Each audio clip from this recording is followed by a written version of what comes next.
पापांकुशा एकादशी। युधिष्ठिर ने पूछा, हे मधुसूदन, अब आप कृपा करके यह बताइए कि अश्विन माह के शुक्ल पक्ष में किस नाम की एकादशी होती है और उसका महात्म्य क्या है। भगवान श्री कृष्ण बोले, राजन, अश्विन माह के शुक्ल पक्ष में जो एकादशी होती है वह पापांकुशा नाम से विख्यात है।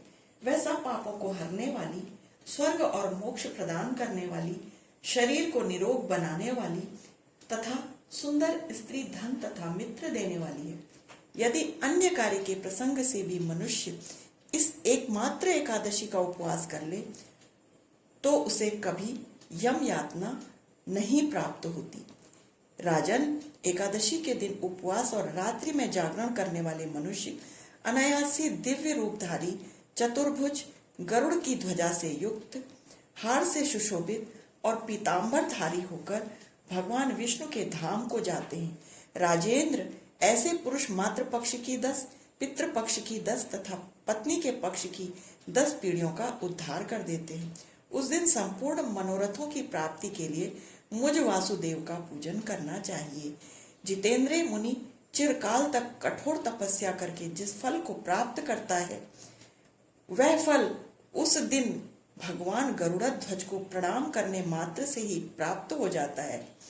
जो पुरुष स्वर्ण, तिल, भूमि, गौ, अन्न, जल, जूते और छाते का दान करता है वह कभी यमराज को नहीं देखता।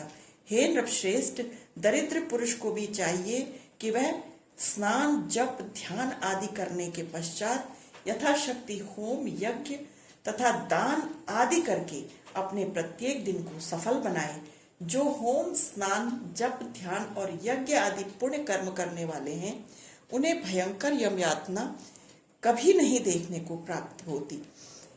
जो लोक में जो मानव दीर्घायु, धनाढ्य, कुलीन और निरोग देखे जाते हैं वे पहले के पुण्यात्मा हैं। पुण्यकर्ता पुरुष ही ऐसे देखे जाते हैं। इस विषय में अधिक कहने से क्या लाभ। मनुष्य पाप से दुर्गति में पड़ते हैं और धर्म से स्वर्ग में जाते हैं। हे राजन, तुमने मुझसे जो कुछ पूछा था उसके अनुसार पापांकुशा एकादशी के महात्म्य का मैंने वर्णन किया। अब और अधिक क्या सुनना चाहते हो। ओम नमो भगवते वासुदेवाय। ओम नमो भगवते वासुदेवाय। ओम नमो भगवते वासुदेवाय। ओम नमो भगवते वासुदेवाय। ओम नमो भगवते वासुदेवाय। वासुदेवा